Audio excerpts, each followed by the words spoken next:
أعوذ بالله من الشيطان الرجيم بسم الله الرحمن الرحيم رب اشرح لي صدري ويسر لي أمري واحلل عقدة من لساني يفقهوا قولي السلام عليكم ورحمة الله وبركاته আশা করি আপনারা সবাই আল্লাহর রহমতে ভালো আছেন। আজকে আমরা কয়েকটা ইন্টারেস্টিং ব্যাপার নিয়ে কথা বলবো। সেটা হচ্ছে যে আমরা সবাই জানি যে আহ, কোরআনের সূরা রহমানে এবং আরো কয়েকটা জায়গায় বর্ণিত রয়েছে যে আহ, সমুদ্র এবং নদী, দুইটা সমুদ্র পরস্পরের দিকে প্রবাহিত হয়, কিন্তু মাঝখানে পর্দা থাকার কারণে একের এক সমুদ্রের পানি আর সমুদ্রে মিশতে পারে না। তো এটা কিভাবে কেন হয়, আল্লাহর কি বিশেষ নিয়ামত এখানে রয়েছে, এটা সম্পর্কে জানবো। আমরা জানি যে সূরা নাম্বার 57, সূরা আল হাদিদ, যার মানেই হচ্ছে আয়রন বা লোহা। আয়রনের যে কত কুদরত এবং কি বিশাল পরিসরে আল্লাহর বিশেষ নিয়ামত আল্লাহ বিশেষভাবে আমাদের নাজিল করেছেন, এইটার ব্যাপারে আমি একটু জানবো। এছাড়া পিঁপড়া বা অ্যান্ট, সূরা আন নামল, নামল মানে হচ্ছে পিঁপড়া, সূরা নম্বর 27, সেখানে বিস্তারিত বর্ণনা করা হয়েছে। তো এটাও আমরা বিস্তারিতভাবে জানবো যে আসলে পিঁপড়া জীবনী, পিঁপড়ার কাহিনী, তার সামাজিক ব্যবস্থা কত উন্নত মানের এবং আল্লাহর কি বিশেষ নিয়ামত, এটা আমরা বোঝার চেষ্টা করব। এরপরে যদি সময় থাকে তাহলে মৌমাছি বা বীজ বা সূরা আন-নাহল, সূরা নাম্বার 16 বর্ণিত রয়েছে। যদি সম্ভব হয় তাহলে টাচ করবো, না হলে হয়তো বা সূরা নামল পর্যন্ত আমরা আজকে জানার চেষ্টা করব। আমি বিস্তারিতভাবে প্রবেশ করার পূর্বে একটু সূরা হাশরের শেষ তিনটা আয়াত, আমার মনে হয় আমরা অনেকেই জানি। এই তিনটা আয়াতে মহান আল্লাহ তাআলার প্রায় 25টা গুণ বর্ণিত রয়েছে। আমি একটু তেলাওয়াত করে লাস্টের আয়াত নিয়ে একটু বোঝার চেষ্টা করি। বিসমিল্লাহির রহমানির রহিম। হুয়াল্লাহুল্লাযী লা ইলাহা ইল্লা হুয়া আলিমুল গায়বি ওয়াশ শাহাদাতি হুয়ার রহমানির রহিম। হুয়াল্লাহুল্লাযী লা ইলাহা ইল্লা হু আল মালিকুল কুদ্দুসুস সালামুল মুমিনুল মুহাইমিনুল আজিজুল জাব্বারুল মুতাকাব্বির সুবহানাল্লাহি আম্মা ইউশরিকুন। হুয়াল্লাহুল খালিকুল বারিউল মুসাব্বির লাহুল আসমাউল হুসনা তুসাব্বিহু লাহু মা ফিস সামাওয়াতি ওয়াল আরদ ওয়া হুয়াল আজিজুল হাকীম। আমরা যদি লাস্টের আয়াতটা একটু খেয়াল করি, হুয়াল্লাহুল খালিকুল বারিউল মুসাব্বির, তিনি আল্লাহ যিনি সৃষ্টি করেছেন এবং এটার সমস্ত জগৎ, সৌরজগৎ, আমরা যেটা জগৎ সমূহ পড়লাম, এটার রূপ দিয়েছেন এবং তার মধ্যে একটা শ্রেষ্ঠত্বের অহংকার রয়েছে। লাহুল আসমাউল হুসনা, তার রয়েছে সুন্দর নামাবলী। আমরা জানি মহান আল্লাহ তাআলার 99টা নাম রয়েছে এবং প্রত্যেকটা নামের বিশেষ গুণ রয়েছে। লাহুল আসমাউল হুসনা ইউসাব্বিহু লাহু মা ফিস সামাওয়াতি ওয়াল আরদ। ইউসাব্বিহু মানে আল্লাহর প্রশংসায় বিমোহিত, আল্লাহর আদেশের দ্বারা নিয়ন্ত্রিত, আল্লাহর কমান্ড কন্ট্রোল, রাবুবিয়াত, মালিক, মালিক এবং আল্লাহ যে কন্ট্রোল করছেন, তার আদেশ কমান্ড কন্ট্রোল, মেনটেনেন্স, ভর পোষণ, রবুবিয়াত, আমরা যেটা জেনেছি সবকিছুই আল্লাহ তাআলা করছেন। যা কিছু আকাশ সমূহে রয়েছে এবং পৃথিবী রয়েছে এবং মাঝখানে যা কিছু রয়েছে। ওয়াহুয়াল আজিজুল হাকিম, এবং আল্লাহ হচ্ছেন মহাপরাক্রমশালী এবং হাকিম মানে হচ্ছে আল্লাহ প্রজ্ঞা। এখন আমরা যখন আল্লাহর এই আহ, বিজ্ঞান এবং জ্যোতির্বিজ্ঞানের আলোকে আল্লাহর যে পরিধিটা, আল্লাহর যে বিস্তৃতি, আয়াত আল কুরসি, আল্লাহর যে সমস্ত এলাকার উপর যে আল্লাহর যে শ্রেষ্ঠত্ব এবং একত্র রয়েছে, এটা যদি আমরা জানতে পারি, তাহলে কিন্তু আগের চেয়ে আমাদের ধারণাটা, যে আমরা যখন ওয়াহুয়াল আজিজুল হাকিম বলছি, আগে আগে যেভাবে আজিজ বা মহাক্রম পরাক্রমশালী চিন্তা করতাম, আমার মনে হয় সেখান থেকে আমাদের চিন্তার ধারাটাই পরিবর্তন হয়ে যাবে এবং আমাদের ইমানের যে লেভেলে আমরা ছিলাম সেখান থেকে আলহামদুলিল্লাহ অনেক বর্ধিত আকার হওয়ার কথা। তো আমি আশা করব যে আমরা সবাই আল্লাহর যে নাম, যে মাধুর্যপূর্ণ বরকতময় যে নামগুলো রয়েছে সেগুলো জানার, ধারণ করার এবং বোঝার চেষ্টা করব। আমি এটার সঙ্গে আমার পরবর্তী যে ব্যাপারটা জানতে চাইবো সেটা হচ্ছে যে যে সমুদ্র এবং নদী যখন দুটো একসাথে মিলিত হয় এর মাঝখানে পার্টিশন থাকে, হ্যাঁ, সেটা কেমন কিভাবে থাকে এটা একটু আমরা বোঝার চেষ্টা করবো। আমি সূরা রহমানের সূরা নম্বর 55, 19 এবং 20 নম্বর আয়াতটা একটু বোঝার চেষ্টা করবো।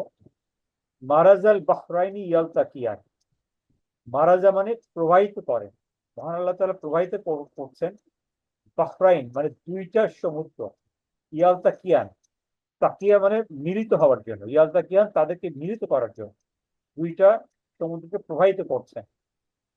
বাইনাহুমা বারজাক, তাদের মধ্যে অন্তরাল বা পর্দা রয়েছে, লা ইয়াবগিয়ান, যার ফলে তারা মিলিত হতে পারছে না, একে আর অনেক অতিক্রম করতে পারছে না। তো এই অতিক্রম যে করতে পারছে না এটা কিভাবে সম্ভব হচ্ছে, এটা কিন্তু আমরা যদি বিজ্ঞানের আলোকে বাস্তবতার নিরিখে বোঝার চেষ্টা করি তাহলেই এটা সম্বন্ধে সম্যক আমরা একটা আইডিয়া পেতে পারবো। তো সেটাই আমরা একটু বোঝার চেষ্টা করব। আমি আবারও বলছি যে মহান আল্লাহ তাআলা দুইটা সমুদ্র এবং দুইটা প্রবাহমান, এটা কিন্তু সমুদ্র হতে পারে, একটা নদী এবং সমুদ্র হতে পারে, বিকজ আমরা জানি যে নদীর পানি কিন্তু মিঠা পানি, কিন্তু সমুদ্রের পানিটা লবণাক্ত। তো এটা কিভাবে মিলিত হয় বা মিলিত হতে পারে না কেন এটা আমরা বোঝার চেষ্টা করব। এছাড়া আমি যদি সূরা ফুরকানের দিকে দেখি তাহলে সেখানেও একইভাবে বর্ণিত হয়েছে যে তিনি, হ্যাঁ, ওয়াহুয়াল্লাযী মারাজাল বাহরাইনি হাযা আযবুন ফুরাতান ওয়া হাযা মিল্লাহ আযবাহ, মানে তিনি দুই সমুদ্রকে মিলিত ভাবে প্রবাহিত করেছেন, একটিতে রয়েছে মিষ্টি ও সুপেয় পানি, হ্যাঁ, এবং অপরটিতে রয়েছে লবণাক্ত এবং ক্ষয়। উভয়ের মধ্যে উনি রেখেছেন একটি অন্তরায় বা বার্জাক, যা অনতিক্রম্য, যা কোনোভাবেই অতিক্রম করতে সক্ষম হয় না। তাহলে একটা জিনিস খেয়াল করার মতো যে আজ থেকে যখন 1400 বছর আগে বা প্রায় 1500 বছর আগে এই কোরআনটা নাজিল হচ্ছে আমাদের সর্বকালের সর্বশ্রেষ্ঠ মানব আমাদের প্রিয় নবী হযরত ইসলামের উপর, আমাদের প্রিয় নবীজি কিন্তু কখনো সমুদ্রের মিলনস্থানে গমন করেন নাই, সমুদ্রকে কাছ থেকে দেখার ওনার সৌভাগ্য হয় নাই। তাহলে উনি কিভাবে এই ধরনের বিশেষ জ্ঞানগর্ভ কথা জানতে পারলেন? এবং একইভাবে যদি আমরা চিন্তা করি যে আল্লাহর যে কমান্ড এন্ড কন্ট্রোল, এই যে সমুদ্র কি বিশাল তার পরিধি বিস্তৃতি, তাকে উনি কিভাবে কন্ট্রোল করছেন যে দুইটা সমুদ্রের পানি কাছাকাছি আসছে কিন্তু মিলিত হতে পারছে না। তার মানে আল্লাহর যে পরাক্রমশালিতা, তার যে শ্রেষ্ঠত্ব, তা কত বিশাল হলে তা এই বিশাল পরিসরে সমুদ্রের যে এই হাজার হাজার কিলোমিটার জুড়ে যে পানির বিস্তৃতি, যা মানুষকে আহ বিভিন্নভাবে ভয়ঙ্কর একটা সমুদ্রের মাঝখানে যখন যাওয়া যায় তখন ফিল করা যায় যে সমুদ্রের গভীরতা, সমুদ্রের যে বিশালতা তাকে ফিল করা যায়। তো এবং এই সমুদ্রের বিশালতার ভিতরে প্রত্যেকটা জিনিস মহান আল্লাহ তাআলা কন্ট্রোল করছেন। তো যদি লবণ এবং মিষ্টি পানি একসাথে মিলিত হয় তবুও তারা আলাদা থাকে এবং তাদের মধ্যে এই বাধাটা থাকে। তো আমরা দেখব যে এই বাধাটা কেন কিভাবে থাকে।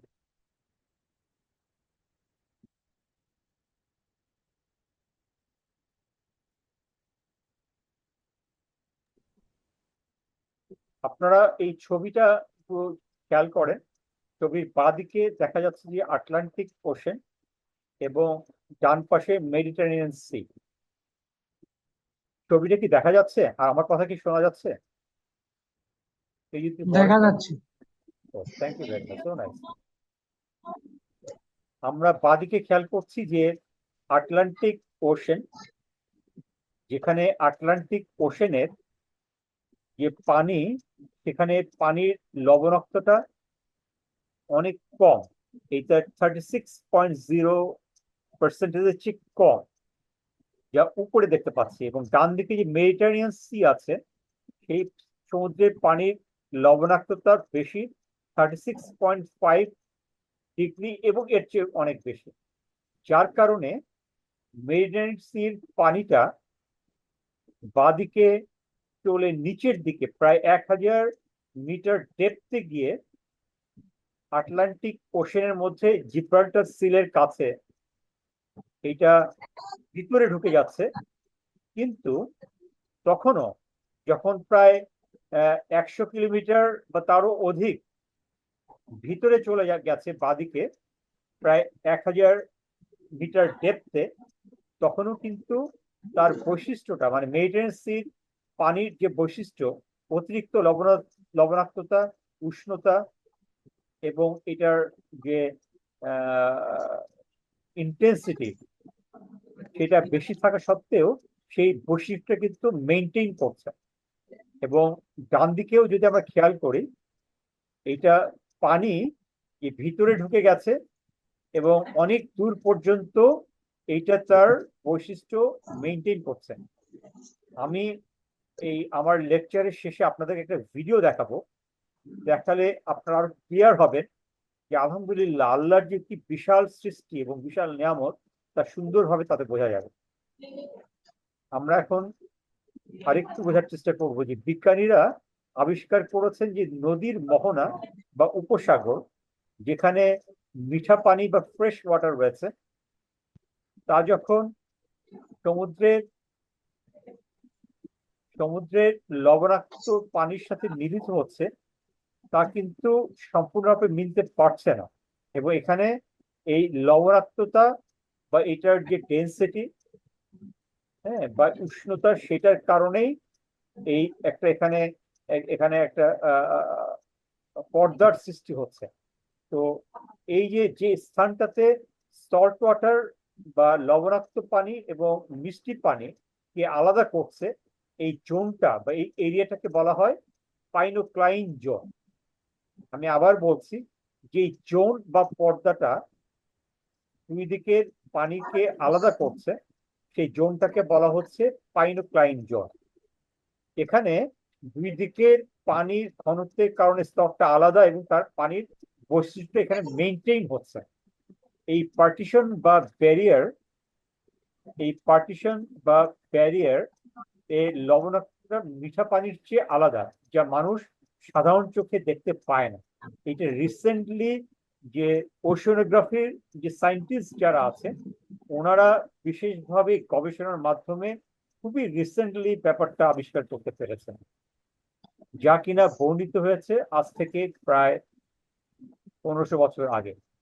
এখানে আরেকটা বিশেষ জিনিস খেয়াল করার ব্যাপার, সাগরে কিন্তু অনেক বড় বড় উত্তাল ঢেউ রয়েছে, প্রবল স্রোত রয়েছে।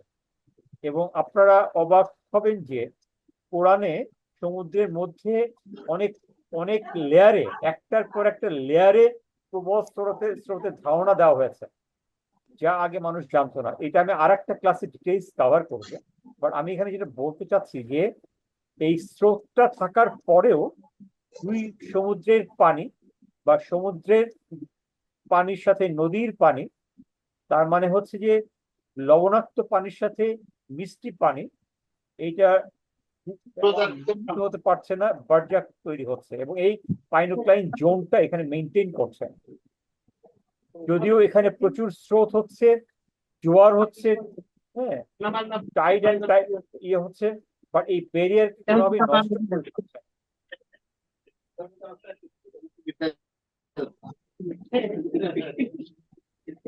এখানে সমুদ্রের যে লোনা পানিটা, আপনারা দয়া করে নিজেদের মধ্যে কথা বলবেন না। আর যদি কাইন্ডলি কথা বলার প্রয়োজন হয় একটু মিউট দিয়ে রাখবেন। স্যার স্যার আমি স্যার আমি স্যার আমি বেরিয়ে গিয়েছিলাম, তো স্যার আমাকে আবার কোহোস্ট দিলে স্যার আমি এটা কন্ট্রোল করতে পারবো স্যার। আমার আচ্ছা একটু আমাকে আচ্ছা আমি আচ্ছা আচ্ছা।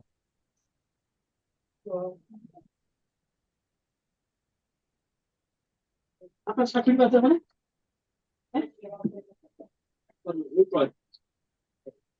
এখন যে ফোন করতে পারবো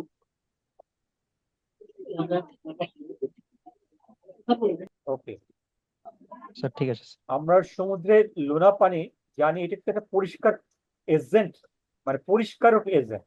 এইটা পানিটাকে ক্লিনিং এজেন্ট হিসেবে এই সমুদ্রের লোনা পানিটা ইউজ হয়। আর মিঠা পানিটা পান করার জন্য ইউজ হয়। এবং আপনারা জেনে অবাক হবেন যে পুরো পৃথিবীতে যে পরিমাণ পানি রয়েছে, আপনারা জানেন যে নর্থ পোলে এবং সাউথ পোলে কিন্তু অনেক বরফ রয়েছে, অ্যান্টার্কটিকাতে অনেক বরফ রয়েছে। তার মধ্যে প্রায় 99.4% হচ্ছে লোনা পানি, আর অনলি 0.6% হচ্ছে মিঠা পানি। এবং এই মিঠা পানিটাই বিভিন্নভাবে ওয়াটার রিসাইক্লিং এর মাধ্যমে জলীয় বাষ্প হয়ে পানির আকারে, এটা আমি আর একটা ক্লাসে কভার করবো যে এই যে ওয়াটার সাইকেলটা কিভাবে হচ্ছে, এটা আল্লাহর আর একটা বিশেষ নিয়ামত। হ্যাঁ, তো এখানে যেটা বোঝার ব্যাপার সেটা হচ্ছে যে এই যে এই এই এই এই এই বিশেষ বৈশিষ্ট্যের কারণে এটা মিলিত হতে পারছে না। আধুনিক বিজ্ঞান প্রমাণ করে যে দুটি ভিন্ন সমুদ্র যেখানে মিলিত হয় তাদের মধ্যে একটা একটা বাধা থাকে, কারণ প্রতিটি সমুদ্রের নিজস্ব তাপমাত্রা, লবণাক্ততা এবং ঘনত্ব রয়েছে। আমরা যদি উদাহরণ, যেটা আমরা একটু আগে ছবিতে দেখেছি, তারপরে একটু বোঝার চেষ্টা করছি যে আটলান্টিক মহাসাগরের পানির তুলনায় ভূমধ্যসাগর বা মেডিটেরিয়ান সির পানিটা একটু বেশি উষ্ণ, বেশি লবণাক্ত, কিন্তু কম ঘনত্ব সম্পন্ন। যখন ভূমধ্যসাগরের পানিটা জিব্রাল্টার সিলের কাছে আটলান্টিকে প্রবেশ করে, তখন প্রায় 1000 মিটার ডেপথে পর্যন্ত নিজস্ব উষ্ণতা, লবণাক্ততা এবং ঘনত্বের চরিত্র বজায় রেখে আটলান্টিকের ভিতরে প্রবেশ করে, এবং তা প্রায় কয়েকশো কিলোমিটার ভিতরে পর্যন্ত চলে যায়। তারপরেও তার বৈশিষ্ট্যটা নিজস্ব থেকে যায়। চিন্তা করা যায় আল্লাহর যে বিশেষ সৃষ্টি এবং বিশেষ নামত। আমরা যখন আউয়াল আজিজুল হাকিম বলছি, আমার আল্লাহ সেই মহাপরাক্রমশালী যিনি এই পুঙ্খানুপুঙ্খ রূপে এই বিশাল সমুদ্রের উপরেও তার কমান্ড এন্ড কন্ট্রোল, তার তার আধিপত্যতা উনি বজায় রেখেছেন বিশেষ কিছু প্রপার্টিস ইন্স্যুরেন্সের মাধ্যমে। চিন্তা করা যায়। এখানে এই ছবিটা খেয়াল করেন, ছবিটার মধ্যে বাদিকে এটা নদীর পানির সাথে সমুদ্রের পানির বাদিকে একটা ফ্রেশ ওয়াটার রিভারের দেখানো হচ্ছে, যেখানে 0% সল্ট রয়েছে। আর একেবারে ডান দিকে রয়েছে 30% and above salt water of the sea. কিন্তু মাঝখানে যে পাইনোক্লাইন যে জোনটা দেখানো হয়েছে, এখানে গ্র্যাজুয়ালি ভার্টিক্যালি পানিটা মিক্স আপ হচ্ছে। এখানে জোন অফ সেপারেশন তৈরি হচ্ছে, যেখানে গ্র্যাজুয়ালি 10% to 20% মিক্স আপ হয়ে এই পর্দাটা তৈরি করছে ইস্টুয়ারিতে বা মোহনাতে। যখন সমুদ্রের পানি যখন নদীর পানি যখন মোহনায় সমুদ্রের সাথে মিলিত হচ্ছে, আমরা জানি যে আমাদের যে পদ্মা, যমুনা, মেঘনা যখন মোহনায় গিয়ে বঙ্গোপসাগরে পতিত হচ্ছে, সেখানেও কিন্তু এই একই ঘটনা ঘটছে, এবং এখানে বার্জাক তৈরি হচ্ছে, এবং এখানে পাইনোক্লাইন জোন বা পার্টিশন তৈরি হচ্ছে। আমরা এখন আয়রন বা লোহা, আয়রন বা লোহার ব্যাপারটা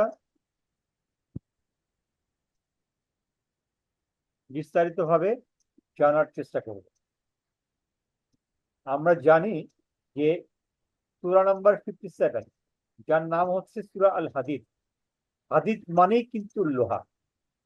আমরা কি কখনো চিন্তা করেছি যে মহান আল্লাহ তাআলা শুধু লোহার উপরে একটা সূরা নাযিল করলেন? কি দরকার ছিল? এটা এমন কি গুরুত্বপূর্ণ জিনিস, এখানে কি আছে? কখনো কি আমি চিন্তা করেছি? এবং এইটার মাধ্যমে যে আল্লাহ তার একত্ব এবং শ্রেষ্ঠত্ব কি সুন্দরভাবে প্রকাশ করেছেন, তা এখানে বোঝা যায়। আমরা একটু 25 নম্বর আয়াতটা একটু আমরা বোঝার চেষ্টা করব। বিসমিল্লাহির রহমানির রহিম। লাকাদ আরসালনা রাসূল রাসূলানা বিল বায়িনাতি ওয়া আনজালনা মাআহুমুল কিতাবা। বস্তুত আমি আমার রসুলকে সুস্পষ্ট নিদর্শনাবলী বই পাঠিয়েছি, পুস্তক পাঠিয়েছি, তাদের সঙ্গে নাজিল করেছি কিতাবা ওয়াল মিজানা লিয়াকুমা মান নাসি নাসু বিল কিসি, মানুষের জন্য আমি কিতাবটা নাজিল করেছি, আমাদের আরকান এবং এখানকার যে বিভিন্ন আদেশ নির্দেশ আছে তা প্রতিপালন করার জন্য, এবং যে তুলাদণ্ড বা কিভাবে আমরা আমাদের প্রত্যেকটা কার্যক্রম পরিমাপ করে করব তা। তারপর ওয়া আনজালনাল হাদিদা, আমি নাজিল করেছি, অবতীর্ণ করেছি লোহাকে। যখন আনজালনা বলা হচ্ছে তখন কিন্তু এটাকে আল্লাহ প্ল্যান করে নাজিল করা হয়েছে, এটা অটোমেটিক কিন্তু আসে না। তার মানে ইট ইজ ওয়েল প্ল্যান, এটা কিন্তু বুঝতে হবে। ওয়া আনজালনাল হাদিদা মানে হচ্ছে আমি লোহাকে অবতীর্ণ করেছি। আমরা একটু পরে একটু বৈজ্ঞানিক ভাবে দেখবো যে কিভাবে এটা অবতীর্ণ হয়েছে অন্য নক্ষত্র থেকে। হ্যাঁ, যার ভিতর রয়েছে প্রচুর পরিমাণ প্রাণশক্তি এবং মানুষের জন্য বহুবিধ কল্যাণ। ফিহি বাসান শাদীদান, প্রচুর প্রাণশক্তি এবং মানাফিউ লিন-নাসে, এবং মানুষের জন্য বহুবিধ কল্যাণ। ওয়ালিয়ালামাল্লাহু মান ইয়ানসুরুহু, যাতে মানুষ, এই জন্য যে আল্লাহ জানতে চান যে তাকে তাকে কে সাহায্য করবে। হ্যাঁ, ইয়ানসুরুনাহু, আল্লাহকে কে সাহায্য করবে, তার মানে এই যে আল্লাহর বাণীগুলো যে আমরা বোঝার চেষ্টা করছি, পৌঁছে দেওয়ার চেষ্টা করছি, এটা কিন্তু ওইটাই যে আমি আল্লাহকে সাহায্য করছি, আল্লাহর যে বাণীটাকে বিশেষভাবে বিশ্লেষণ করে আপনাদের সামনে বা পৌঁছায় দিচ্ছে। আপনারাও চেষ্টা করছেন বাণীটাকে বোঝার জন্য। তাহলে বোঝা যাচ্ছে যে এইটার বিশেষত্ব জানার মাধ্যমে কে আল্লাহকে ইয়ানসুরুহু, আল্লাহকে সাহায্য করবে, ওয়া রাসূলুহু, আল্লাহর রাসূলকে। হ্যাঁ, বিল গায়বি, উইদাউট সিইং আল্লাহ। বিল গায়বি মানে আল্লাহকে না দেখে আমি আল্লাহকে এবং আল্লাহর রাসূলকে সাহায্য করার চেষ্টা করছি, আল্লাহর বাণীটাকে বুঝে তাকে পৌঁছায় দেওয়ার জন্য। হ্যাঁ, ইন্নাল্লাহা কাউইয়্যু আজিজুন, নিশ্চয়ই আল্লাহ মহাশক্তিশালী, শক্তিমান এবং সর্বময় ক্ষমতার মালিক। তো আমি যখন এই হাদিদ বা লোহাকে আল্লাহ যে আমাদের মাঝে প্রেরণ করলেন, সেটা যদি আমি বিশেষভাবে বুঝতে পারি তাহলে আমরা বুঝতে পারবো যে আল্লাহর কি বিশেষ শ্রেষ্ঠত্ব রয়েছে। এবং এইটা বোঝার মাধ্যমে কিন্তু আমি ইয়ানসুরুনাহু, আল্লাহকে সাহায্য করছি, রাসূলকে সাহায্য করছি এই দিনের বার্তাটাকে পৌঁছায় দেওয়ার জন্য। এবং তার মাধ্যমেই আল্লাহর যে মহান শক্তিশালী, শক্তিমান এবং সর্বময় ক্ষমতার মালিক, আমার ইমানটাকে আমরা আমরা আমরা আরো বহু গুণে বৃদ্ধি করতে পারছি। তাহলে আমরা এই যে আনজালা বলা হচ্ছে শব্দটা, এটার মাধ্যমে মানুষের কাছে কোনো জিনিস ব্যবহার করার উদ্দেশ্যে প্রেরণ করা, উদ্দেশ্যমূলক ভাবে প্রি প্ল্যান, এটা হঠাৎ করে আসে নাই, যাতে করে মানুষ এই জিনিসগুলো এই জিনিসটা বুঝতে পারে, লোহা কি জিনিস সেটাকে ব্যবহার করতে পারে, ব্যবহারের নিয়ম কানুন শেখানো হয়েছে আমাদেরকে, এবং আমরা এটা ব্যবহার করছি, যার ফলে মানব জাতি এই যে যুগের পর যুগ, হ্যাঁ, শত শত বছর ধরে এই ব্যবহার জেনে এই যে আমরা এখন এই ডেভেলপড কান্ট্রি, হ্যাঁ, যে উন্নত দেশ জাতি হচ্ছে এই লোহাকে ব্যবহার করে, সেটা কিন্তু আল্লাহর বিশেষ নিয়ামত। এবং আধুনিক জ্যোতির্বিজ্ঞান অনুসন্ধান করে জানতে পেরেছে যে পৃথিবীতে লোহা এটা এমনি আসে না, এবং পৃথিবীতে এটা সৃষ্টি হয় নাই, মহাকাশের জায়ান্ট স্টার রয়েছে, সেই জায়ান্ট স্টার থেকে এই লোহা আমাদের পৃথিবীতে এসেছে, আল্লাহ পাঠিয়েছে। আমরা জানি যে আমাদের যে সোলার সিস্টেম রয়েছে, যে সূর্য কেন্দ্রিক যে সোলার সিস্টেম, এখানে আমরা জানি যে 9টা বা 11টা গ্রহ রয়েছে। সেই গ্রহগুলো সম্মিলিতভাবে যে সোলার সিস্টেম, এইটা হচ্ছে একটা তারা, এটা মিড সাইজ তারা, এটা জায়ান্ট তারা না। জায়ান্ট তারা বা মহাতারাগুলো হচ্ছে এই এই এই আমাদের এই সূর্যকেন্দ্রিক তারার চেয়ে হাজার হাজার লাখ লাখ গুণ বড় তারা, সেগুলো হচ্ছে জায়ান্ট স্টার। সেখান থেকে আল্লাহ এই লোহাকে আমাদের জন্য বিশেষভাবে বিশেষ নিয়ামত হিসেবে আমাদের কাছে পাঠিয়েছে। তো শুধু পৃথিবীর লোহাই না, পুরো সৌরজগতের লোহাও এই মহাকাশ থেকে বিশেষভাবে আমাদের কাছে পাঠানো হয়েছে। আশ্চর্যজনক হলেও সত্য যে সূর্যের যে তাপমাত্রা, সেই তাপমাত্রায় এই লোহাকে তৈরি করা কোনোভাবেই সম্ভব না। আমরা আরেকটু বোঝার চেষ্টা করব। আমাদের যে সূর্য রয়েছে, এই সূর্যের যে যে সূর্য পৃষ্ঠ রয়েছে, সেখানকার তাপমাত্রা হচ্ছে মাত্র 6000 ডিগ্রি সেলসিয়াস। মাত্র 6000 ডিগ্রি সেলসিয়াস। আর এই সূর্যর যে কেন্দ্র, সেখানে তাপমাত্রা রয়েছে 20 মিলিয়ন ডিগ্রি বা 2 কোটি ডিগ্রি সেলসিয়াস। যেখানে আমাদের যে আগুন আমরা ব্যবহার করি, আমাদের রান্নার কাজে, বিভিন্ন কাজে ব্যবহার করি যে আগুনটা, সেই আগুনের তাপমাত্রা হচ্ছে 500 ডিগ্রি সেলসিয়াস। চিন্তা করা যায় সূর্যের কেন্দ্রে যে তাপমাত্রা রয়েছে, যে 2 কোটি ডিগ্রি সেলসিয়াস, যা নাকি কয়েক লক্ষ গুণ বেশি। হ্যাঁ, সেই সূর্যেও কিন্তু মাত্র 2 কোটি ডিগ্রি সেন্টিগ্রেডে লোহা তৈরি করা সম্ভব না। তৈরি করা সম্ভব না, এবং তৈরি হয়ও নাই। লোহা তৈরি করার জন্য তাপমাত্রা প্রয়োজন হয় প্রায় 10 কোটি বা তারও বেশি ডিগ্রি সেলসিয়াস তাপমাত্রা। চিন্তা করা যায়? আমরা কি কখনো চিন্তা করে দেখেছি যে আমরা যে লোহা বিভিন্ন কাজে আমরা ব্যবহার করি, আমাদের আমাদের দৈনন্দিন জীবনে যা আমরা ব্যবহার করি, হ্যাঁ, আমাদের আহ আসবাবপত্র, রান্নার জিনিসপত্র, micro oven, TV, fridge, this that, হ্যাঁ, আমাদের বিল্ডিং স্ট্রাকচারস, সবকিছু কিন্তু লোহার দ্বারা তৈরি হচ্ছে। তো আমরা কখনো চিন্তা করে দেখেছি এই লোহাটা কোথায়, কিভাবে মহান আল্লাহ তাআলা বিশেষ উদ্দেশ্যে অন্য একটা জগৎ, অন্য একটা জায়ান্ট স্টার থেকে আমাদের জন্য পাঠিয়েছেন? কখনো কি চিন্তা করেছি? এবং এই লোহা 10 কোটি বা তার চেয়েও বেশি ডিগ্রি সেন্টিগ্রেড তাপমাত্রায় তৈরি হয়ে বিশেষভাবে আল্লাহ আমাদেরকে পাঠিয়েছেন। লোহা সংবলিত একটি বড় নক্ষত্র যখন তাপমাত্রা একটি নির্দিষ্ট মাত্রা তৈরি অতিক্রম করে, তখন সেই নক্ষত্রটা আর সেটা ধারণ করতে পারে না। অতিরিক্ত টেম্পারেচারের কারণে এটা বিস্ফোরিত হয়ে যায়। যে বিস্ফোরণটাকে বলা হয় নোভা বা সুপারনোভা। যখন এটাকে জায়ান্ট স্টার যখন, হ্যাঁ, বিস্ফোরিত হচ্ছে, ব্লাস্ট হয়ে যাচ্ছে, সেটার যখন কসমোলজিক্যাল পার্টিকেলস গুলো বিভিন্ন জায়গায় ছড়িয়ে ছিটিয়ে আমাদের কাছে পৌঁছাচ্ছে, সেই বিস্ফোরণটাকে বলা হচ্ছে সুপারনোভা। সুপারনোভা। সেই সুপারনোভার মাধ্যমে আমরা সেই কসমোলজিক্যাল আইটেম গুলো, পার্টিকেলস গুলো, এলিমেন্ট গুলো পৃথিবীতে আমরা পাচ্ছি, আল্লাহ আমাদের পৌঁছাচ্ছেন। এই বিস্ফোরণের কারণে লোহা মহাকাশে খুব দ্রুত ছড়িয়ে পড়ে। গভীর সমুদ্রের পলিতে যে আমরা আয়রন পেয়েছি, যে আয়রনকে বলা হচ্ছে আয়রন 60, যা অধিক তাপমাত্রা নির্দেশ করে, যা প্রায় 5 মিলিয়ন বা 50 লক্ষ বছর আগে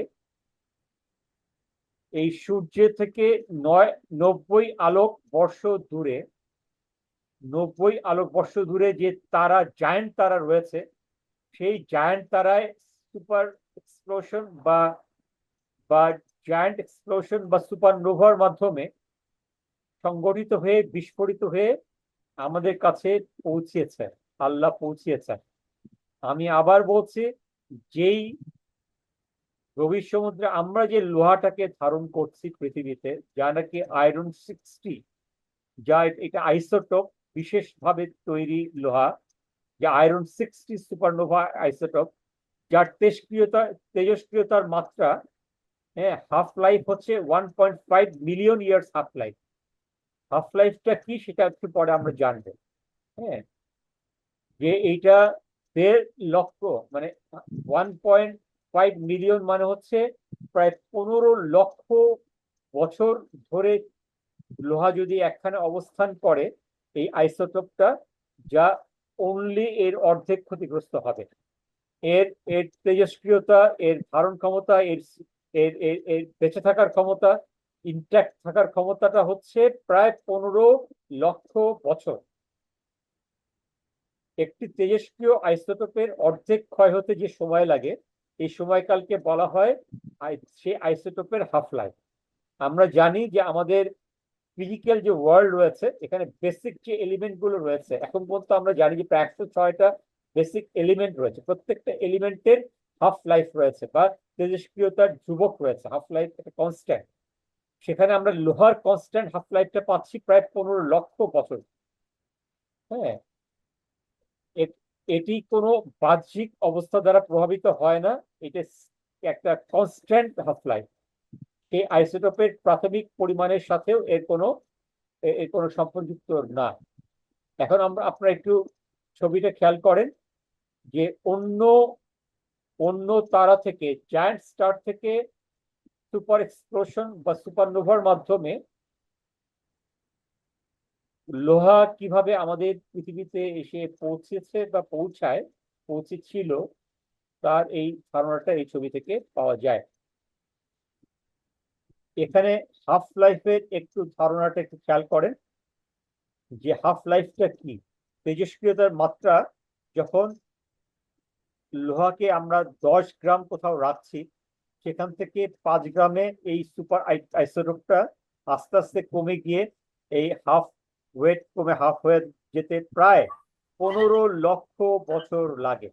এইটার বিভিন্ন ধরনের মাত্রা বিভিন্ন বেসিক এলিমেন্টে রয়েছে। আসলে আমার অত বিশেষভাবে জানার প্রয়োজন না, আপনাদের জন্য জাস্ট সাধারণ ধারণাটা হচ্ছে একটা কোরআনের গ্লাসে লোহাটা ভর্তি। এত স্পেশাল ভাবে তৈরি যা অতি সাধারণভাবে অল্পতেই, হ্যাঁ, ক্ষয়িষ্ণু হয়ে যায় না। যার ফলে আমরা যে বিভিন্ন স্ট্রাকচারাল ডিজাইন স্ট্রাকচার তৈরি করি, বিল্ডিং তৈরি করছি, হ্যাঁ, 100 তলা, হ্যাঁ, 50 তলা, 10 তলা, 20 তলা, এবং এটা স্ট্রাকচার গুলো স্ট্রং থাকছে, বিভিন্ন স্ট্রং এলিমেন্ট আমরা আমরা স্ট্রং কাজ করতে পারছি because of this half life of about 1.5 million years. আধুনিক বিজ্ঞান প্রমাণ করে যে লোহা পৃথিবীতে তৈরি হয়নি, এমনকি সূর্যেও না। একটু আগে আমি বলেছি যা সুপারনোভা ছড়িয়ে পড়েছিল এবং পৃথিবীতে পাঠানো হয়েছে, আল্লাহ প্ল্যান করে পাঠিয়েছেন। সুবহানাল্লাহ, এটা কি চিন্তা করা যায়? আল্লাহর কি বিশেষ মজেজা এটার মধ্যে রয়েছে। আল্লাহর কাছে আমরা একটু দিল খুলে আন্তরিকভাবে আল্লাহর কাছে আমরা সবাই শুকর করি। সুবহানাল্লাহ। 3টি জিনিসকে মহান আল্লাহ তাআলা বিশেষ নিয়ামত হিসেবে আমাদের কাছে পাঠিয়েছেন।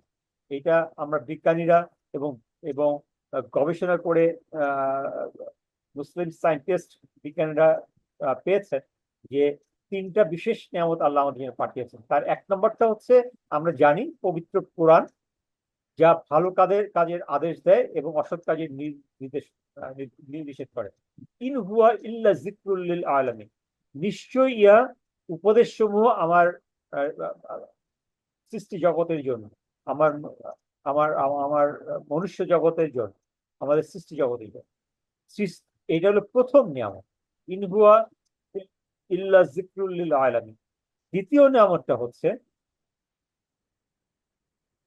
সৃষ্টির ভরণ পোষণের জন্য সমস্ত জিনিসের যে সৃষ্টি করেছেন আল্লাহ, তার সুষম সৃষ্টি, হ্যাঁ, সুষম সৃষ্টি। সাব্বিহিসমা রাব্বিকাল আলা আল্লাযী খালাকা ফাসাওয়া ওয়াল্লাযী কাদ্দারা ফাহাদা ওয়াল্লাযী আখরাজাল মারওয়া ফাজাআলাহু গুসাওয়ান আখলা। আল্লাহ এই যে পুরো সৃষ্টিটাকে কত ব্যালেন্স করে করেছে। এই যে আমরা 4টা ক্যাটাগরির সৃষ্টি জগৎকে বোঝার চেষ্টা করেছি, মাইক্রো ওয়ার্ল্ড ক্যাটাগরি 1 এবং mega world of group of galaxies, যেটা 9300 কোটি আলোকবর্ষ দূর থেকে বাইরে চলে যাচ্ছে। এই প্রত্যেকটা জিনিস এখান থেকে যে ক্ষুদ্র মাইক্রো কণা থেকে শুরু করে মেগা, সবকিছুর ভিতরে ওয়েল ব্যালেন্সড। আল্লাযী খালাকা ফাসাওয়া, উনি সুন্দরভাবে ব্যালেন্স করে সম্পন্ন করেছে। হ্যাঁ, রাফাআ সামকাহা ফাসাওয়া ওয়া আখরাজা ওয়াল আরদা বাদা যালিকা দাহা। আল্লাহ পৃথিবীটাকে দাহা করেছেন প্রায় 450 কোটি বছর ধরে। হ্যাঁ, ওয়া আখরাজা মিনহা মাআহা ওয়া মারওয়াহা। আল্লাহ এই থেকে সমতল ভূমি থেকে দিয়ে পর্বতমালা দিয়ে ব্যালেন্স করেছেন এবং এখান থেকে মাআহা মানে পানিকে বের করে নিয়ে যাচ্ছেন এবং আমাদের গাছপালা যে আমাদের উদ্ভিদ জগৎকে বের করে এনেছেন এই সমতল ভূমির ভিতর থেকে। So everything is well plan এবং সিস্টেমেটিক্যালি। হ্যাঁ, সূরা নাজিয়াতে এত সুন্দরভাবে আমি যখন প্রত্যেকটা আয়াত ধরে ধরে নিজে একটু আমি আমি বিশ্লেষণ করি, আই গেট সারপ্রাইজ। এবং আল্লাহ যে বর্ণনা করেছে প্রত্যেকটা জিনিস ওয়েল কানেক্টেড, একটার সাথে আরেকটা কানেক্টেড। তো এই যে সুষম সৃষ্টি, এটা হচ্ছে আল্লাহর দ্বিতীয় নিয়ামত। আর তৃতীয় নিয়ামতটা হচ্ছে লোহা। হ্যাঁ, এইটা এই পুরো সৃষ্টি জগৎকে কানেক্টেড রেখেছে এবং ডেভেলপ করেছে, শক্তিশালী করেছে আল্লাহর সৃষ্টি জগৎ। এবং আল্লাহ এটা ইন্টেনশনালি বিশেষ কার্যক্রমের মাধ্যমে, জায়ান্ট এক্সপ্লোশন বা সুপারনোভার মাধ্যমে এটা আমাদের কাছে বিশেষ উদ্দেশ্যে আমাদের কাছে পাঠিয়েছে। তো লোহার বিভিন্ন প্রকার ব্যবহার রয়েছে। এবং অতি সম্প্রতি আপনারা জেনে খুশি হবে যে আয়রন অক্সাইডের মাধ্যমে আমাদের ক্যান্সারের প্রতি চিকিৎসা করা হচ্ছে এবং রোগীদের ইতিবাচক প্রভাব পড়েছে। তো আমরা এখন আরেকটা বিশেষ সৃষ্টি সম্পর্কে জানার চেষ্টা করব, সেটা হচ্ছে অ্যান্ট বা পিঁপড়া। আপনারা জেনে খুশি হবেন যে পিঁপড়া আল্লাহর একটা বিশেষ নিয়ামত। এবং এইটা কিন্তু বিশেষ নিয়ামত জন্য আল্লাহ একটা একটা সূরা পর্যন্ত নাজিল করেছে। আমি কখন চিন্তা করেছে, সূরা আন নামল, নামল মানে হচ্ছে পিঁপড়া, যেটা সূরা নম্বর 27। এবং এই সূরা নম্বর 27 আল্লাহ পিঁপড়ার কথা বর্ণনা করেছে সুন্দরভাবে, যে যখন তারা পিপীলিকা অধ্যুষিত উপত্যকায় পৌঁছালো, তখন এক পিপীলিকা বলল, হ্যাঁ, হাত্তা ইজা আতাউ আলা ওয়াদিন নামিল কালাম কালাতা নামাতাল ইয়া আইয়ুহাল নামল। আমি যে বাংলাটা একটু আমি আমি আসলে আরবিটা এই মুহূর্তে পড়তে চাচ্ছি না, আমি জাস্ট একটু জায়গা মতো আমি পৌঁছাতে চাচ্ছি যে পিঁপড়া অধ্যুষিত এলাকাতে যখন আমরা জানি যে হযরত সুলাইমান ইসলাম তার সৈন্যবাহিনী নিয়ে যখন ওখানে পৌঁছেছেন, তখন এই আয়াতটা নাজিল হয়েছে। এবং পিঁপড়াকে বলা হচ্ছে যে পিঁপড়া আরো এক এক পিঁপড়া আরেক পিঁপড়া দেখে উদ্দেশ্য বলছে যে যে সুলাইমান ইসলামের বাহিনী তোমাদের কাছে চলে এসছে, তোমরা তাড়াতাড়ি গৃহে প্রবেশ করো। হ্যাঁ, তাড়াতাড়ি তোমরা গৃহে প্রবেশ করো। এবং তা না হইলে এই তার বাহিনী, সুলাইমান ইসলামের বাহিনী অজ্ঞাতসারে তোমাদেরকে পদতলিত করে পিষে ফেলবে।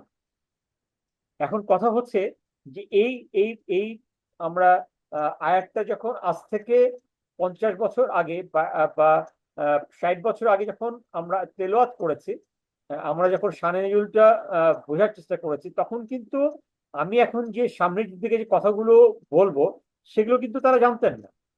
এবং আল্লাহর এই শ্রেষ্ঠ সৃষ্টি, আল্লাহর এই বিশেষ সৃষ্টি সম্পর্কে কোনো ধারণাই আজ থেকে 50-60 বছরে ছিল না। তো আমরা এখন বুঝবো যে পিঁপড়ার যে যে তার যে বসবাস, তার তার চলন বলন, তার সামাজিকতা, তার তার তার তার কমিউনিকেশন, হ্যাঁ, কি অপরূপ বিশাল সৃষ্টি আল্লাহ। তো এখানে কি আছে আমরা একটু বোঝার চেষ্টা করি যে বাহ্যিকভাবে পিঁপড়া এত ছোট এবং সাধারণ প্রাণী, তারপরেও আল্লাহ কিন্তু নাজিল করেছেন একটা সূরা এই এই ছোট একটা আল্লাহর সৃষ্টি নিয়ে। এবং এই ছোট সৃষ্টিটাই আল্লাহর কি বিশেষ বিশেষ ব্যাপার, না আল্লাহ যে কি শ্রেষ্ঠ, আল্লাহর যে 99 নামের শ্রেষ্ঠত্ব আমি যদি এটা ধারণ না করি তাহলে বুঝতে পারবো না। তো মহাজাগতিক কোলাহল এবং বিশাল সৃষ্টিকুলের জীবন ধ্বনিতে পিঁপড়াকে অবহেলিত মনে হয়, কিন্তু এই পিঁপড়া আল্লাহর বিশেষ সৃষ্টি। মানুষ অজ্ঞাতসারে খুব সহজেই একটা পিঁপড়াকে পিষে ফেলতে পারে, পিষে ফেলে, কিন্তু এইটার যে বিশেষ সৃষ্টি আল্লাহ আমরা সেটা বুঝি না। তবুও স্রষ্টা এই তার প্রজ্ঞা দ্বারা পিঁপড়া তার সৃষ্টির দ্বারা তার বাসস্থান তৈরি করে। এবং পিঁপড়া কিন্তু তার বাসস্থান সুন্দরভাবে তৈরি করার তার টেকনিক আছে, বাসস্থান মেনটেন করার টেকনিক আছে। এবং এই পিঁপড়ার জীবনাবলী, পিঁপড়ার সমূহের জীবনাবলী মানুষের জীবনাবলীর সাথে অনেক মিল রয়েছে এবং অনেক অনেক ডেভেলপ এবং মডার্ন জীবন তারা জীবনযাপন করে। সেটা কিভাবে করে এটা আমরা একটু বোঝার চেষ্টা করি। এটি আমাদেরকে আল্লাহ সুবহানাহু ওয়া তাআলার শক্তি সম্পর্কে বোঝার বোঝায় যে তিনি হযরত সুলাইমান ইসলামকে পশু পাখির ভাষা শ্রবণ এবং বোঝার ক্ষমতা এবং সুযোগ দিয়েছিলেন, যার ফলে পিঁপড়ার ভাষাটা হযরত সুলাইমান ইসলাম বুঝতে পেরেছেন এবং উনি একটু মিচকি হেসেছিলেন। হ্যাঁ, যেহেতু উনি বুঝতে পেরেছিলেন এবং তাকে সেই ক্ষমতা দেওয়া হয়েছিল। তো এবং উনি পিঁপড়ার মতো ছোট এবং জিনের উপরও ওনার কর্তৃত্ব রয়েছিল, এটা আমি জানি। তো আজকে আমাদের মেইন ব্যাপার হচ্ছে আমরা পিঁপড়ার ধারণাটাকে বিশেষভাবে বোঝার চেষ্টা করি। এবং সূরা আন নামে সূরা নম্বর 6 38 নম্বর আয়াতেও এটা বর্ণনা করা হয়েছে যে ভূপৃষ্ঠে যত জীব বিচরণ করে, যত পাখি তাদের ডানার সাহায্যে ওড়ে, তারা সকলেই তোমাদেরই মতো সৃষ্টির বিভিন্ন প্রকার। আল্লাহ আমাদেরকে বলছেন যে সকলেই কিন্তু আমাদের মতো সৃষ্টি বিশাল প্রকার, এবং তোমরা জানার চেষ্টা করো, বোঝার চেষ্টা করো, তাহলেই না তোমরা আমাকে বুঝতে পারবে। আমি কিতাব, এই যে কিতাব মহান আল্লাহ তাআলা লাউহে মাহফুজে সংরক্ষিত করেছেন, তার মধ্যে বিন্দু মাত্র কোনো ভুল ত্রুটি নেই। অতঃপর তাদের সকলকে তাদের প্রতিপালকের কাছে একত্রিত করা হবে। তার মানে আমরা যখন এই যে পাখির জীবন, পিঁপড়ার জীবন, আল্লাহর যে যে সৃষ্টি জগৎ যে রয়েছে, উদ্ভিদ জগৎ এবং জীব জগৎ, তাই সেই জগৎটা যদি ভালোভাবে ধারণ করি, বোঝার চেষ্টা করি, তাহলেই কিন্তু আমরা বুঝতে পারবো আল্লাহর একত্ব এবং শ্রেষ্ঠত্ব। তাহলে পৃথিবীতে বসবাসকারী প্রাণীর মধ্যে রয়েছে, আমরা জানি, জল স্থলে রয়েছে পিঁপড়া, মাছ, সরীসৃপ, পোকামাকড়, সকল চার পাওয়া যায়, যে গরু, ভেড়া, হ্যাঁ, হাতি, সবকিছুতে লাইফ অফ উইংস, সবকিছু। এবং পাখিদের লাইফ অফ উইংস যখন বলা হচ্ছে, তখন সকল প্রকার পাখি বলা হচ্ছে। তার মানে সবকিছুই আল্লাহর উদ্ভিদ জগৎ, প্রাণী জগৎ, সবাই কিন্তু বিশেষভাবে তাদের সামাজিক, তাদের পারিপার্শ্বিক অবস্থা, বসবাস, বাসস্থান, সবকিছু তারা মেনটেন করছে। এবং আল্লাহ, আমরা যখন আলহামদুলিল্লাহি রাব্বিল আলামিন বলছি, যে সমস্ত সৃষ্টি জগতের জগতের মালিক, প্রভু এবং রাবুবিয়াত আল্লাহর কাছে রয়েছে, তখন কিন্তু এই সমস্ত কিছুই সেখানে ইনক্লুডেড। এখানে যখন তাইর বলা হচ্ছে, তখন তো পাখি বলা হচ্ছে, সব ধরনের পাখি, সব ধরনের জীব, জীব জন্তু, উদ্ভিদ জগৎ, প্রাণী জগৎ। এবং বাদুড়ের কথাও, যা বাদুড় স্তন্যপায়ী প্রাণী, সেটাকেও বলা হচ্ছে এখানে। আমরা প্রাণীদেরকে আমাদের চিন্তার পরিধি থেকে অনেক সময় বাদ দিয়ে থাকি, বাট এটাও কিন্তু ইনক্লুডেড। একটি সামাজিক এবং ব্যক্তিগত জীবন যাপন করে এই প্রত্যেকটা প্রাণী জগৎ, উদ্ভিদ জগৎ, সবকিছুই আল্লাহর পরিকল্পনার ইচ্ছার অধীন। তো আমরা এখন পিঁপড়া সম্পর্কে একটু বিশেষভাবে এখন জানবো। যে হার্ভার্ড এবং ফ্লোরিডা স্টেট ইউনিভার্সিটির এক গবেষণায় এসছে যে পিঁপড়া আজ থেকে প্রায় 13 কোটি বছর আগে, আমি আবার বলছি, পিঁপড়া আজ থেকে প্রায় 13 কোটি বছর আগে, হ্যাঁ, ক্রিটাসিয়াস পিরিয়ড বলা হয়, সেই ক্রিটাসিয়াস পিরিয়ডে পিঁপড়ার প্রথম অস্তিত্ব সম্পর্কে ধারণা পাওয়া যায়, যখন নাকি ডাইনোসররাও ওই সময় ছিল, এবং একই সময়ে ডাইনোসরও অবস্থান করছিল। কিন্তু যখন ক্রেটাসিয়াস টারশিয়ারি একটা সময় খুব ক্রিটিক্যাল, হ্যাঁ, ন্যাচারাল এনভায়রনমেন্ট আসে, হ্যাঁ, যে যে নেগেটিভ এনভায়রনমেন্ট বিরাজ করে, যখন নাকি ডাইনোসরাস গুলো পৃথিবী থেকে বিলুপ্ত হয়ে যায়। কিন্তু পিঁপড়া তার বিশেষ বৈশিষ্ট্য ধারণ করার কারণে, যে প্রপার্টিস তার মধ্যে থাকার কারণে, ডাইনোসরাসের মধ্যে মতো বড় বড় প্রাণী, বৃহত্তম প্রাণী ধরা হয়, বলা হয় ডাইনোসরকে, সেগুলো কিন্তু পৃথিবীর মুখ থেকে বিলুপ্ত হয়ে গেছে। কিন্তু এই 13 কোটি বছর, কোটি কোটি কোটি বছর আগে থেকে পিঁপড়া বসতি স্থাপন করেও তা কিন্তু এখনো বেঁচে রয়েছে। তা কিভাবে সম্ভব, চিন্তা করা যায়? পিঁপড়া আশ্চর্যজনক ভাবে শক্তিশালী এবং প্রজাতি ভেদে শরীরের ওজনের চেয়ে প্রায় 50 থেকে, হ্যাঁ, 10 থেকে 50 গুণ বেশি ওজন ক্যারি করতে সক্ষম। চিন্তা করা যায়? উদাহরণস্বরূপ এশিয়ান ওয়েভার অ্যান্ট আছে, যা কিনা নিজের ভরের চেয়েও প্রায় 100 গুণ বেশি ওজন এটা এটা ক্যারি করতে পারে। আপনারা একবার চিন্তা করে দেখেন, যে আমার ওয়েট সাপোজ, হ্যাঁ, যে 50 কেজি সাপোজ, তাহলে আমি 5000 কেজি ওয়েট নেওয়া কি সম্ভব? চিন্তা করা যায়? তাহলে পিঁপড়া আল্লাহর কি বিশেষ সৃষ্টি, এবং এই বিশেষ সৃষ্টি সম্পর্কে আল্লাহ একটা সূরা নাজিল করেছেন। তো আমাদেরকে কিন্তু আল্লাহর যে কোরআনের মধ্যে যে সূরাগুলো, আয়াতগুলো রয়েছে, তার বিশেষ জ্ঞানটা কিন্তু ধারণ করতে হবে। আল্লাহ কিন্তু বলছে, আফালা ইয়ানজুরুনা ইলাল ইবিলি কাইফা খুলিকাত ওয়া ইলাস সামাই কাইফা রুফিয়াত।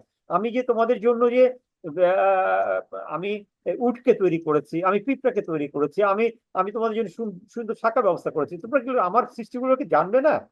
আমার সৃষ্টিকে বোঝার চেষ্টা করবে না? মানে পিঁপড়াটা আল্লাহর কি বিশেষ সৃষ্টি। হ্যাঁ, তো এটা আমাদের জানতে হবে, বুঝতে হবে। আল্লাহর সম্পর্কে আমাদের ইমানের মাধুর্যতাকে মাল্টিপ্লাই করার জন্য, বহুগুণে বৃদ্ধি করার জন্য, এখানে পিঁপড়ার এখন পিঁপড়ার জীবনাবলীগুলো মডার্ন সায়েন্টিস্টরা এটা বের করতে সক্ষম হয়েছে। কখন কিভাবে পিঁপড়া ডিম পাড়ছে, লার্ভা দিচ্ছে, আস্তে আস্তে বড় হচ্ছে, সেখানে তার সামাজিক পরিসরে সে কিভাবে থাকছে, সে বাজারঘাট কিভাবে করছে, সেখানে বাজারে কমিশনারকে চেয়ারম্যানকে, ওয়ার্কারকে তার আদেশ দিচ্ছে কিভাবে, কোনো বিপদ আসলে কিভাবে ওয়ার্নিং দিচ্ছে, কিভাবে তারা মেনটেন করছে তাদের নেতাকে, তাদের তাদের নেতৃত্বকে, তাদের কুইনকে, রানীকে, তার আদেশ কিভাবে পালন, everything like any human being. They have a beautiful society, they have beautiful society, unbelievable. ছোট আকারের আহ, কারণে পিঁপড়াদের শরীরে আমাদের মতো জটিল শ্বাসযন্ত্র নাই। পিঁপড়ার মধ্যে কিন্তু শ্বাসযন্ত্র নাই জটিল, তাইলে তারা কিভাবে শ্বাস নিচ্ছে? পুরো শরীরে অক্সিজেন পরিবহনের জন্য তাদের নিজস্ব স্পেশাল অ্যারেঞ্জমেন্ট রয়েছে। পিঁপড়ারা তাদের দেহে অবস্থিত একাধিক গর্ত রয়েছে পিঁপড়ার দেহে। এই গর্তগুলোর সাথে টিউবের মাধ্যমে তারা কানেক্টেড, এই গর্তগুলো টিউবের মাধ্যমে এই কানেক্টেড, এবং প্রত্যেকটা কোষে অক্সিজেন গিয়ে এই টিউবের মাধ্যমে ওই গর্তের মধ্যে প্রবেশ করছে এবং পিঁপড়ার অক্সিজেন নেওয়া হয়ে যাচ্ছে। একটা পিঁপড়া যখন নড়াচড়া করছে তখন টিউবের মাধ্যমে ওই গর্তের মধ্যে যে অক্সিজেনের সঞ্চালন হচ্ছে। চিন্তা করা যায় যে আল্লাহ, মহান আল্লাহ তাআলা কি স্পেশাল অ্যারেঞ্জমেন্ট করেছেন এই পিঁপড়াকে বাঁচিয়ে রাখার জন্য কোটি কোটি বছর ধরে। তাহলে আল্লাহ আমাদের উপর কি ধরনের নিয়ামত করেছেন, যে কারণে মানুষ হচ্ছে আল্লাহর শ্রেষ্ঠ সৃষ্টি। তো আমরা কি কখনো সেভাবে চিন্তা করি? পিঁপড়ার কান নাই, তাহলে পিঁপড়া কিভাবে শোনে? তার মানে কি পিঁপড়া বধির? কোনো ক্রমেই না। পিঁপড়া তার খাবার আহরণ বা শিকারের সময় এবং বিপদ যখন আসে তখন সে এক ধরনের ভাইব্রেশন ক্রিয়েট করতে পারে। সেই ভাইব্রেশনের মাধ্যমে সেই ভাইব্রেশনটা আর একটা পিঁপড়ার কাছে পৌঁছাতে পারে। মডার্ন সায়েন্টিস্ট বলছে যে এই vibration communication is a modern communication, যা মডার্ন সায়েন্টিস্টরা রিসেন্টলি আবিষ্কার করেছে। অথচ পিঁপড়া কিন্তু এই ভাইব্রেশন কমিউনিকেশন প্রায় কোটি কোটি বছর ধরে ব্যবহার করছে। Can you imagine? Can you imagine? and that's how they're surviving. পিঁপড়ারা মাটিতে ছড়িয়ে পড়া ভাইব্রেশনকে হাঁটুর নিচে অবস্থানকৃত তার স্পেশাল অঙ্গ আছে, সেই অঙ্গটার মাধ্যমে, এই অঙ্গের মাধ্যমে সেই ভাইব্রেশনটাকে সেন্স করতে পারে, তারা বুঝতে পারে, তারা শুনতে পারে এই ভাইব্রেশনের কম বেশি এর মাধ্যমে কোন মেসেজ তাদের কাছে যাচ্ছে। এটা অনুমান করা হয় যে বিশ্বব্যাপী প্রতি একজন মানুষের জন্য প্রায় 1 মিলিয়ন বা 10 লক্ষ পিঁপড়া রয়েছে। 1:1 মিলিয়ন। আল্লাহ বাঁচিয়ে রেখেছেন 10 লক্ষ পিঁপড়াকে এই ন্যাচারালি ব্যালেন্স করার জন্য। ন্যাচারালি আল্লাযী খালাকা ফাসাওয়া আল্লাহকে এটাকে ওয়েল ব্যালেন্স করেছেন সৃষ্টিটাকে, ওনার সৃষ্টিগুলোকে। এবং পিঁপড়াও 1:1 মিলিয়ন, 10 লক্ষ পিঁপড়া তৈরি করেছে এবং এই নেচারে উনি ব্যালেন্স করছেন আল্লাহ। সংখ্যার দিক দিয়ে তা প্রায় পুরো পৃথিবীর বিভিন্ন জায়গায় ছড়িয়ে ছিটিয়ে রয়েছে। পিঁপড়ার 2টা পাকস্থলী রয়েছে। চিন্তা করা যায় পিঁপড়ার পাকস্থলী 2টা। এই এটা নয় যে তারা লোভী, নো, নট ফর দ্যাট, যে পিঁপড়া গ্রিডি। আমরা এখন দেখতে পাচ্ছি বাংলাদেশে আমরা গ্রিডি লোকজনের আমরা আমরা মেসেজ গুলো নাওয়াডেজ আমরা দেখতে পাচ্ছি যে কোটি কোটি কোটি কোটি ডলার তারা কামিয়েছে নিজেদের জন্য, তাদের আত্মীয় স্বজনের জন্য, এবং এই বিশেষ পরিস্থিতি ভেঙে চলে গেছে এবং বিদেশে তারা কোটি কোটি ডলার পাচার করে তারা গাড়ি বাড়ি তৈরি করে। কত লোভী মানুষ! তো আল্লাহ নিশ্চয়ই তাদের বন্দোবস্ত করবেন। কিন্তু পিঁপড়ার যে 2টা পাকস্থলী, এটা নয় যে তারা লোভী। কেন জানেন? একটি পাকস্থলী তাদের নিজেদের খাবারের জন্য এবং দ্বিতীয় পাকস্থলীটা পিঁপড়া অন্যদের জন্য খাবার তৈরি করে নিয়ে এসে খাবার অন্যদের সাথে শেয়ার করার জন্য।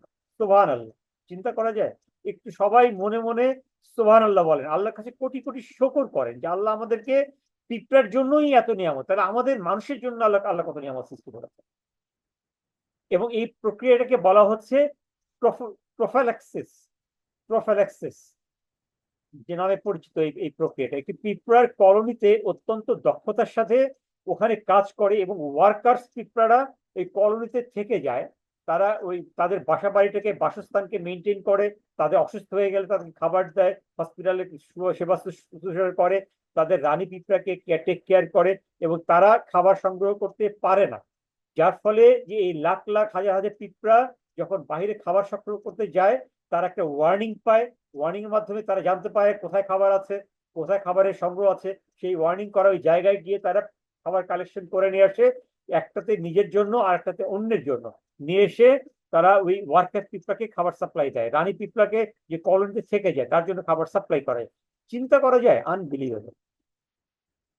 পিঁপড়া সাঁতার কাটতে পারে না, এটা প্রজাতির উপর বাট সব পিঁপড়ার না, তারা কিন্তু কিছু কিছু আছে তারা স্পেশাল ডিজাইনে তারা সাঁতার কাটতে পারে। এটা বিভিন্ন প্রজাতির উপর ডিপেন্ড করে। দেয়ার আর সাম স্পেশাল পিঁপড়া, তাদের ডগি প্যাডেল রয়েছে, তাদের স্পেশাল, তার পায়ের দিকে প্যাডেল রয়েছে, তাকে বলা হচ্ছে ডগি প্যাডেল। তাদের নিজের স্টাইল আছে, তারা ওই ডগি প্যাডেল ইউজ করে পানিতে ভেসে থাকতে পারে দীর্ঘ সময়ের। এই ডগি প্যাডেল ইউজ করে পানিতে ভেসে থাকতে পারে।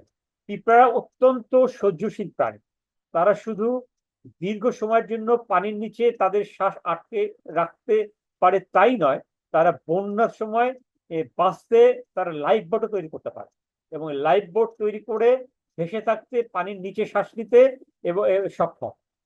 তো চিন্তা করা যায় যে আল্লাহ পিঁপড়াকে কি বিশেষভাবে তৈরি করেছেন, এবং তা কোটি কোটি বছর ধরে বেঁচে থাকছে। তাইলে এই শ্রেষ্ঠ মানব যে আল্লাহ তৈরি করেছেন আমাদেরকে কি বিশেষ নামতের মধ্যে রেখেছে।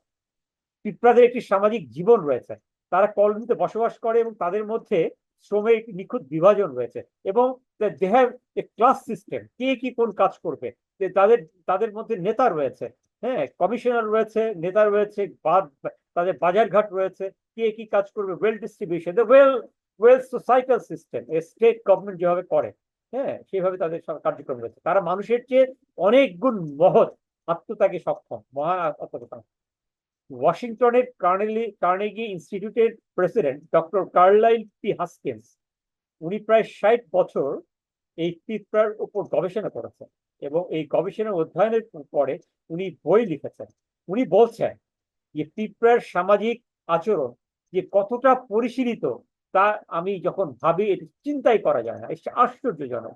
তার বইটার বিভিন্ন চ্যাপ্টার গুলো আপনারা পড়লে, হ্যাঁ, আমি কিছু কিছু পড়ার চেষ্টা করেছি, আনবিলিভেবল। এখান থেকে আমি অল্প কিছু আপনাদের জন্য এখানে আমি একটু বলার চেষ্টা করেছি। আপনারা একটু কাইন্ডলি নিজস্ব পরিসরে, নিজস্ব উদ্যোগে আরো কিছু জানার চেষ্টা করবেন। যখন জানবেন তখন বুঝতে পারবেন যে আল্লাহ আমাদের মানুষকে না জানি কত বিশেষভাবে সৃষ্টি করেছে, কত নিয়ামতের মধ্যে রেখেছে। পিঁপড়ারা প্রাণীর আচরণ অধ্যায়ের জন্য উনি বলেছেন যে একটা বিশেষ মডেল হতে পারে মানুষের জন্য। পিঁপড়ার আচরণাবলী যে আমরা যদি অনুসরণ করি, তার যে মাহাত্ম্য রয়েছে পিঁপড়ার মধ্যে, আমরা যদি অনুসরণ করতে পারি তাহলে ইনশাআল্লাহ আমরা অনেক ভালো মানুষ হতে পারবো, ভালো ভাবে আমরা জীবন অতিবাহিত করতে পারবো, আল্লাহর কাছে ইনশাআল্লাহ আমরা বেহেশত পেতে পারবো। পিঁপড়ারা সতর্কতা এবং প্রতিরক্ষা ব্যবস্থা রয়েছে, তাদের ওয়েল ডিফেন্স সিস্টেম রয়েছে, তাদের ওয়ার্নিং সিস্টেম রয়েছে, রাসায়নিক, তাদের কেমিক্যাল কমিউনিকেশন করে, তারা রাসায়নিক নিঃসরণ করে। তাদের যখন বিশেষ অবস্থার সৃষ্টি হয়, ওই যে হযরত সাল্লাল্লাহু আলাইহি ওয়াসাল্লামের ব্যাপারে যে স্পেশাল ওয়ার্নিং এর কথা বলা হয়েছে, তখন আমার মনে হয় এই কেমিক্যাল সিগন্যাল প্রয়োগ করা হয়েছিল, এবং তাদের এই ডিফেন্স সিস্টেমটা রিসেন্টলি এইটা আবিষ্কার করা হয়ে সক্ষম হয়েছে। সেখানে কি হচ্ছে, তাদের মধ্যে একটা কেমিক্যাল গ্ল্যান্ড রয়েছে পিঁপড়ার মধ্যে, সেটার মাধ্যমে এই গ্ল্যান্ড থেকে একটা স্পেশাল নিঃসরণ হয়। এই নিঃসরণ হওয়ার পরে তথ্যের দ্রুত তারা তখন তথ্য আদান প্রদান করতে পারে, এবং যখন বিপদের সম্মুখীন হয় তখন এই গ্ল্যান্ড থেকে নিঃসরণ হয়। প্রতিরক্ষামূলক রাসায়নিক সংকেতের এবং release of this chemical signal দ্বারা অ্যালার্মটি তারা অ্যাক্টিভেট করে। প্রতিরক্ষামূলক গ্রন্থিগুলো এই প্রোটেক্টিভ গ্ল্যান্ড থেকে সতর্কতা এবং প্রতিরক্ষার মূলক এই গ্ল্যান্ড নিঃসরণ করে, তখন অন্য পিঁপড়ারা জানতে পারে, তখন তারা স্পেশাল সিগন্যাল দেয়, এবং তারা ওই স্পেশাল সিগন্যাল ব্যবহার করে for others to be warned. তো অস্ট্রেলিয়ান এক ধরনের পিঁপড়া আছে, যখন এই পিঁপড়া বিপদের সম্মুখীন হয়, তারা তাদের এই প্রতিরক্ষামূলক গ্রন্থি থেকে কেমিক্যাল ড্রপলেটস গুলো নিঃসরণ করে, এবং তাদের সাথী পিঁপড়াগুলো জানতে পারে, তারা তাদের অ্যান্টিনা গুলোতে কম্পন সৃষ্টি করে, সেই কম্পন গুলো লাখ লাখ পিঁপড়ার কাছে পৌঁছে যায়, তারা তখন ওয়ার্ন হয়ে নিজস্ব জায়গায় তারা চলে যায়। পিঁপড়ার তাদের প্রতিরক্ষা ব্যবস্থা এবং যুদ্ধ কৌশল গুলো অনন্য, চিন্তাই করা যায় না। তাদের সামাজিক ব্যবস্থা অত্যন্ত উন্নত, মানুষের চেয়েও অনেক উন্নত। তারা শত্রুদের বিরুদ্ধে খুব সফলভাবে নিজেদের রক্ষা করে। তারা উপনিবেশে বেঁচে থাকার জন্য, লড়াই করার জন্য খুব আকর্ষণীয় স্ট্র্যাটেজি ইউজ করে। পিঁপড়ার ছোট আকার প্রথমে একটা ধারণা দেয় যে তাদের যে ছোট ছোট পিঁপড়াগুলো রয়েছে, তারা এক ধরনের সামনে প্রথমে বেরিয়ে যায় যখন তারা বিপদের সম্মুখীন হয়। তারা এক ধরনের ইমপ্রেশন দেয় যে তারা প্রতিরক্ষাহীন। তখন হয় কি, তখন বাকিরা যখন তাদেরকে অ্যাটাক করতে আসে তারা মনে করে যে এই মাত্র ছোট ছোট পিঁপড়াগুলো রয়েছে, তখন আর তারা অ্যাটাক করে না। কেউ কল্পনাও করতে পারে না এই পিঁপড়াগুলোর উপর দিয়ে সহজেই পিষ্ট হতে পারে।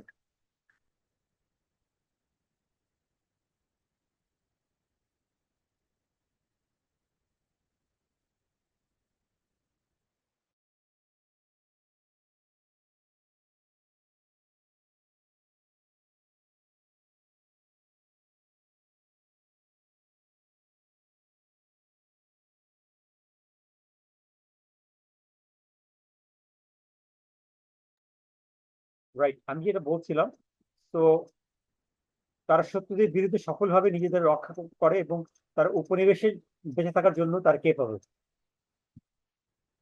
তো তারা প্রথমে ছোট পিঁপড়াকে সামনে পাঠিয়ে দেয়। আল্লাহর অনুপ্রেরণায় পিঁপড়ারা তাদের উপনিবেশ রক্ষা করতে এবং খাদ্য অনুসন্ধানের সময় শত্রুদের সাথে দেখা করে তাদেরকে নিজেদের রক্ষা করতে সক্ষম। আপাত দৃষ্টিতে অবিশ্বাস্য কৌশল এবং কৌশল ব্যবহার করে তাদের নিজেদেরকে প্রোটেকশনের মধ্যে রাখে। এবং আমি যে বইটার কথা বললাম, মিরাকল ইন দ্য এন্ড নামের 1998 সালে বইটা পাবলিশ হয়েছে। হ্যাঁ, নভেম্বরে ইস্তাম্বুল পাবলিশ করেছে বইটা। প্রায় 165 পৃষ্ঠার বই, 2000 সালে এটা পাবলিশ হয়েছে। এখানে বিভিন্ন চ্যাপ্টার গুলো আমি দিয়েছি। এখানে ভূমিকা, তাদের সামাজিক জীবন, সমাজের যোগাযোগ, পিঁপড়া প্রজাতিগুলো বিভিন্ন আছে, সিম্বিওসিস তার কিভাবে কার্যক্রম করে, তাদের ডিফেন্স এবং স্ট্র্যাটেজি গুলো কিভাবে ইউজ করে, খাওয়ানোর কৌশল কি, শিকার করার কৌশল কি, এই ধরনের বিভিন্ন তাদের বিবর্তন গুলো কিভাবে হয়েছে, সমস্ত রিসার্চ আইটেম গুলো দেওয়া আছে। তো যাই হোক, আমি আজকে এই পিঁপড়া সম্পর্কে বলেই আমি আজকে মতো আমাদের লেকচারটা শেষ করছি। এরপরে আমি একটু আপনাদের সাথে শেয়ার করতে চাইবো একটা ভিডিও, তারপরে কোশ্চেন সেশনে চলে যাবো ইনশাআল্লাহ।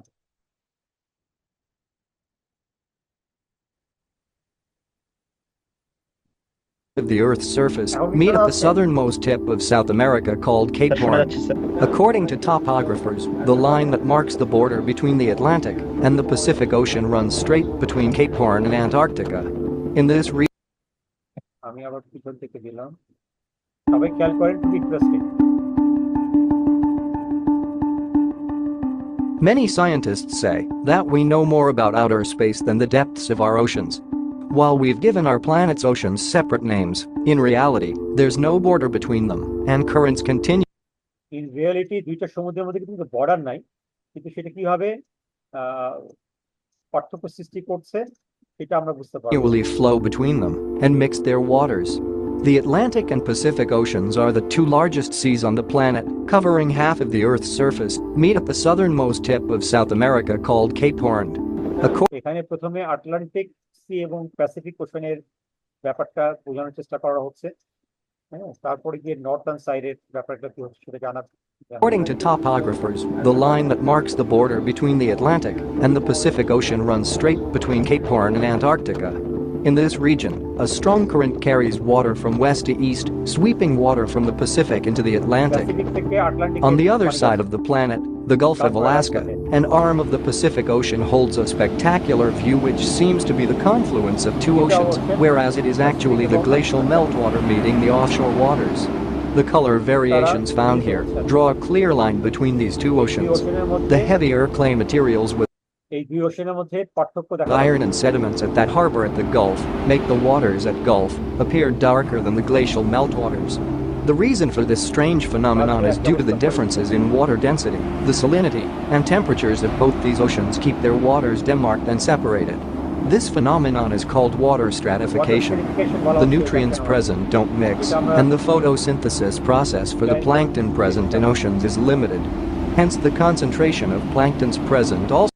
চিন্তা করা যায় কি সুন্দরভাবে দুইটা সমুদ্রের পানির যে বারজাখ তৈরি হচ্ছে, মারাজাল বাহরাইন ইয়ালতাকিয়ান বাইনাহুমা বারজাকুল লা ইয়াবগিয়ান, আল্লাহ কিভাবে কত সুন্দরভাবে also differs, which in turn absorbs light and scatter in different directions.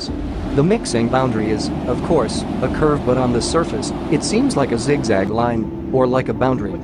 But it isn't only the truth. What you see is the extreme level of mixing of waters. It may change with time and temperature, but due to the large volume of both the waters, change is negligible and have a fixed zone. It seems amazing and like a miracle. Yes, it is a miracle of science and nature. এখানে বলা হচ্ছে miracle of science and nature, আমি বলবো যে miracle of আল্লাহ সুবহানাহু ওয়া তাআলা, আল্লাহর বিশেষ সৃষ্টি। আমি এর সাথে সাথেই শেষ করছি আজকের ক্লাস। আমরা এখন ট্রান্সলেশনে যাব। হ্যাঁ, আপনার যদি কোনো কোয়েশ্চেন থাকে মোস্ট ওয়েলকাম। আজকের ক্লাসগুলো মনে হয় ইন্টারেস্টিং ছিল, কি মনে করেন? বা কোনো মতামত যদি থাকে। স্যার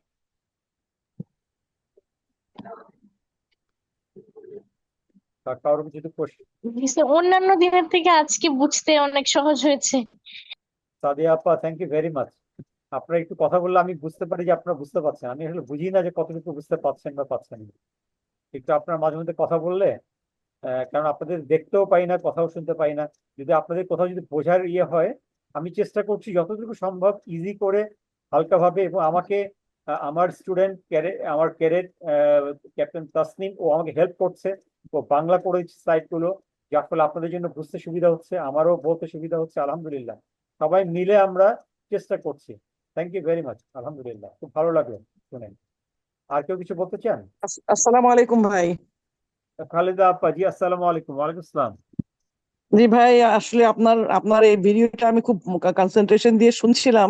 স্পেশালি এই যে আপনার পিঁপড়ার যে হিস্ট্রিটা বলছিলেন, আসলে ইমানের ইমানের সুদৃঢ়তা, যে কোনো মুমিনের ইমানের সুদৃঢ়তা বাড়বে আপনার এটাতে। আলহামদুলিল্লাহ, আলহামদুলিল্লাহ, থ্যাংক ইউ ভেরি মাচ। আলহামদুলিল্লাহ। কারণ আমি আজকে দেখতেছিলাম আমার দাঁতের ব্যথা উঠেছিল, তো আমি দাঁতের ব্যথা হয়েছে নিচে, কিন্তু আমি ফিল করছিলাম উপরের উপরের কর্নারে একদম। তখন আমি আমি ব্যথায় কাঁদছিলাম আর আল্লাহর আল্লাহর মিরাকল চিন্তা করতেছিলাম যে আমাদের এই ফিজিক্যাল স্ট্রাকচারের মধ্যে আল্লাহর যে কত অলৌকিক ক্ষমতা এখানে রয়ে গেছে।